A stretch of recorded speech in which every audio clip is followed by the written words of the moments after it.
Hey everyone, welcome back. I'm Michael and we're going to be getting right back into some more Reddit stories. If you enjoy the video, make sure to leave a like and subscribe. Now, without further ado, let's begin. This story was posted by a user named TWX in the AITAH subreddit. The post is titled AITAH for ghosting my ex because she is married now. My friends think I'm a jerk for blocking my ex who is married because she keeps calling and messaging me. I wanted to ask if what I'm doing is right or if I should keep in touch with her. I dated Lisa for 4 years and we broke up 2 years ago. Lisa told me she didn't see a future with me and wanted to call things off. There were many reasons and I knew it was coming. Lisa came from a wealthy family and we met in college. Our relationship was great during the college years. However, after we graduated and got jobs, it became clear to her that I would never be able to provide the lifestyle she was used to. She hated the small apartment we rented because I wanted to pay off my student loan quickly, and she resented that I couldn't afford to take her on nice vacations.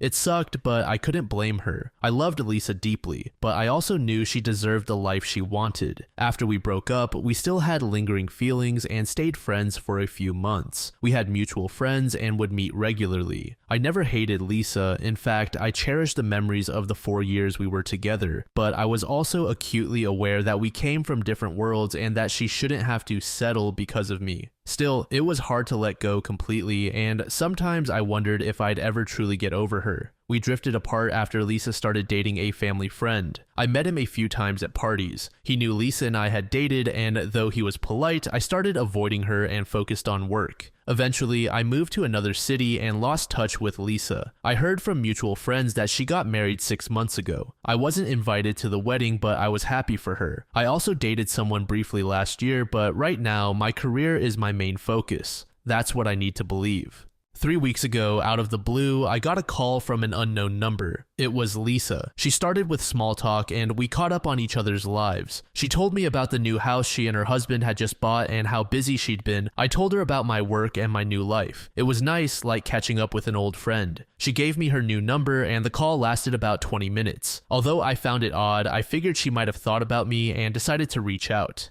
The next day, she messaged me and sent a few photos of her new house. I complimented her on them. 2 days later, she called me again, saying she was driving and thought about chatting. We talked about my new city, my new friends, and even gossiped about our old mutual friends. Then, she started sending me photos from a recent party where they all met up. Over the next 2 weeks, Lisa began calling me almost every day. I ignored most of her calls, but she always said she had free time and wanted to talk. She started sending me TikToks, memes, and messages, initiating conversations all the time. At first, I brushed it off, thinking she was just being friendly, but it felt wrong. Lisa is married, and I shouldn't be talking to her so frequently. The more she reached out, the more unsettled I became. Was she unhappy in her marriage? Was she just lonely, or was I reading too much into it? Last Friday, I finally messaged her saying that it felt inappropriate for us to talk so often, given that she's married now. She replied almost immediately, saying there's nothing wrong with us being good friends, like before. I didn't want to continue, so I told her we needed to stop talking for a while because I needed to focus on work. After that, I blocked her number.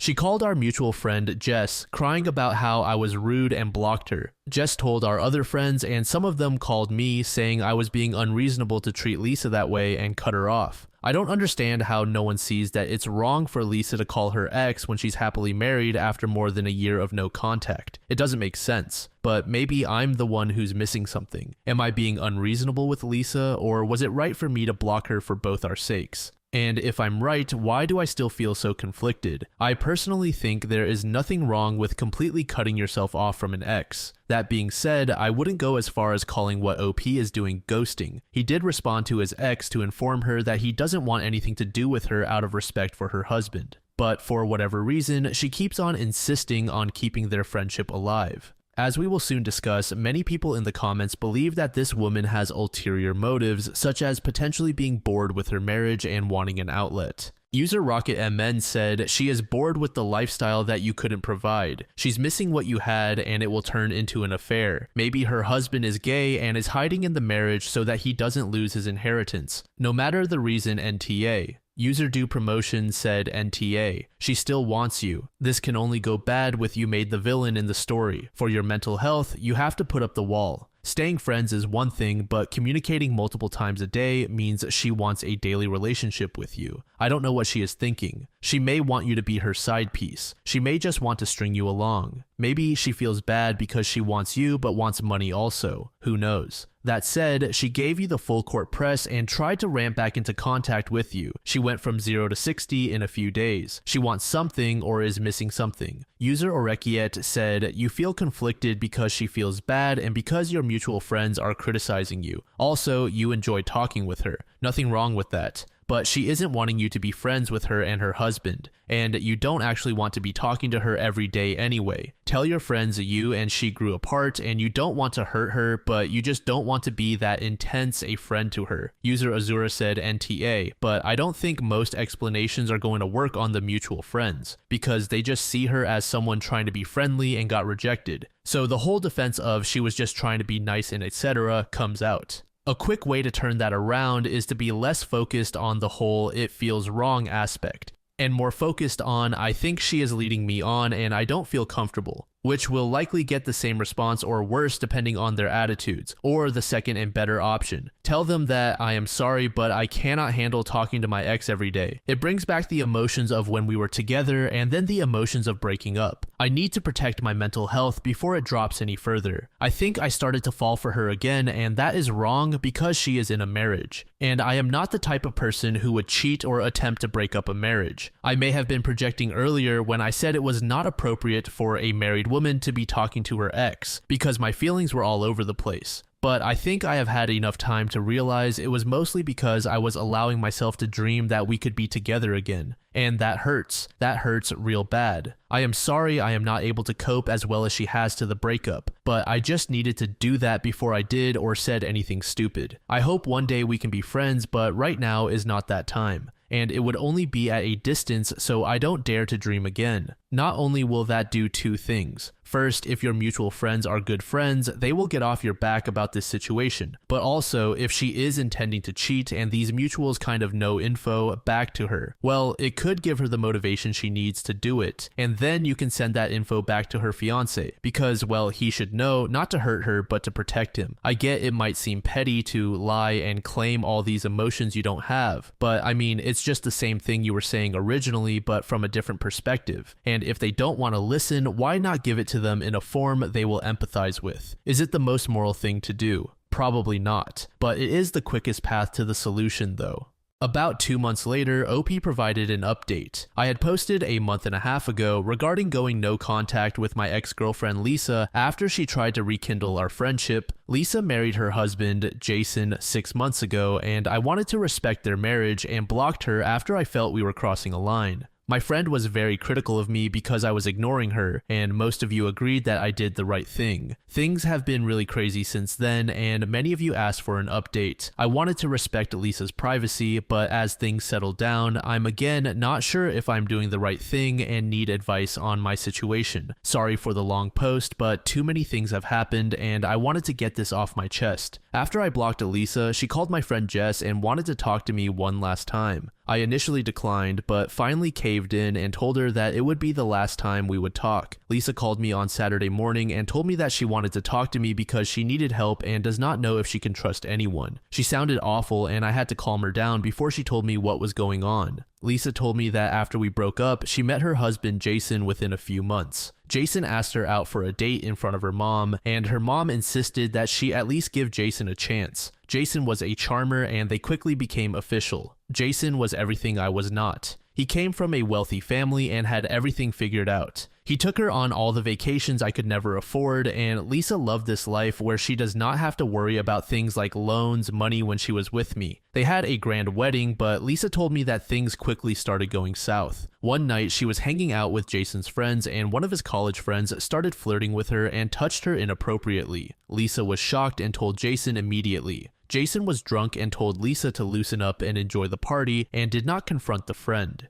As months went by, Lisa found proof that Jason and his friends were doing drugs, and Jason had slept with most of his friends' wives, and it was a common thing in their friend group. She suspects it happened during the time they were dating and also a few times after they were married. She confronted Jason, but he just got mad at her and told her that she is being too uptight. Things got messy and Lisa told me that there were some instances of physical abuse. Lisa wanted to leave Jason and told her mom about it. However, her mom told her that it is too early in their marriage and instead, Lisa should work harder to make Jason happy so that he does not need to look at other women. Lisa never told any of our mutual friends about this because they all loved Jason, and Lisa just felt very lonely and helpless. That is when she got a burner phone and started messaging me on it. She apologized to me for getting me involved in her mess, but asked me if I can buy her a ticket to my city so that she can get far away from Jason and everyone and figure out what to do next. She could not buy the tickets because Jason had access to all her cards and accounts, and she could not trust any of her friends back home because Jason might know about it. I was really angry with the whole situation and agreed to help her. I got the tickets immediately and did not email her any details. I only told her the confirmation numbers when she packed and reached the airport. She flew to my city and is staying in my guest room. As expected, hell broke loose as soon as she called her parents to tell them that she has left Jason and is with me. She told them and our friends why she did what she did. However, everyone just thought that we had an affair, and she left Jason for me. Jason was really angry and demanded her to come home or they are done. His parents called her to plead her to come back and talk about things calmly. Her dad refused to talk to her while her mom flew to my city and we all met and she told her what happened. Her mom was more worried about their reputation than what Lisa went through in the last few months. It was just sickening. Lisa is looking for lawyers to file for a divorce and has refused to talk to Jason since she came here. Jason has not made an attempt to visit her and initially sent her a lot of threatening messages. I feel he was advised not to send any more incriminating messages to her, and the messages from him suddenly stopped and there is radio silence. Lisa is currently living with me for the last month. She has offered to pay me rent, but I have told her to just save up for any legal fees, as it seems her parents might cut her off. Many of our mutual friends still refuse to believe what Jason did, and some feel we were having an affair. Many of them have completely stopped talking to Lisa and me, and even removed us from their socials. Lisa looks like an empty shell of herself. She was the most kind, fun person when we were together. Even though she keeps a brave face, she just bursts into tears randomly. I feel she has still not told me the whole story on what Jason did to her, but I am just going to be a good friend and give her the space she needs. I honestly am not sure how to feel. Everything happened so suddenly, I never had time to react and think if what I am doing is right. I don't know how I got in a situation where my married ex is now living with me. I cannot kick her out and I want to be there to support her in such a horrible time. However, a part of me also does not know if what I am doing is right as she is still a married woman, and I do not want to be labeled as a homewrecker or a cheater. Any advice would be appreciated. Edit, just wanted to add some context since many of you are asking about it in the comments. Lisa left her main phone home when she left since her husband can track her phone. He was already paranoid that Lisa would leave him and was tracking all accounts and Lisa's whereabouts. She did not want to let anyone know she was at my place. However, I insisted that she at least call and tell her parents that she was safe, else they would have thought she disappeared and might have gone to the cops to file a missing person report. Jess did not help her because Lisa did not tell Jess or any of our friends about the abuse. All Lisa told me was that she did not trust any of our friends right now. I am still not sure why and what happened there. However, most of our friends have sided with Jason and he is spreading a false narrative that Lisa married him for money and waited for exactly 6 months so that she is eligible for significant alimony. Everyone suspects that we planned this whole charade for Jason's money. Lisa left and came to me because she wanted to put as much physical distance between Jason and her before she told him that she was leaving him.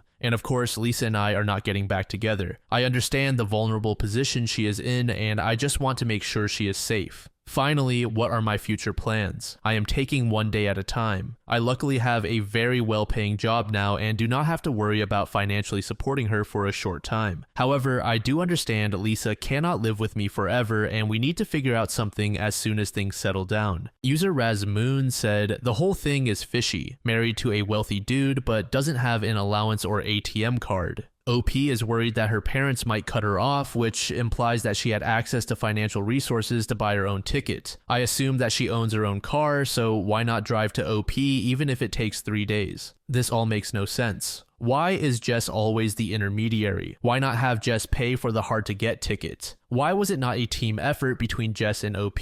Why is she not staying with Jess? Both the hubby and Lisa's families are rich. So why are Lisa's parents so keen for her to stay with an abusive asshole, given that Lisa did not marry up, but just married a peer socioeconomically wise? Lisa should be moving out stat if this were true. I still maintain that she should be staying with Jess or have her own apartment. OP should ask her to move and be a supportive friend from the safety of his own place to retreat. Why are so many people in their business? First, OP is jumped on for not entertaining a married woman, chatting him up, and now that he has rescued her, he is again the pariah, as they must be cheating. The random crying does give credence to some type of trauma, yet the build-up to her landing in OP's lap gives me shivers. Shivers that she might just be this master manipulator. She broke up with OP as he couldn't provide the level of comfort that she desired. She moves on to a guy with and discovers he's a creep. As already mentioned, I don't buy that she had no means to get there without OP's help. Notice it seems as if she upped the ante when OP went NC. Why would she ask Jess to intercede? So bizarre. Why not just secure her own apartment in the city she resided in with the husband? Why is OP,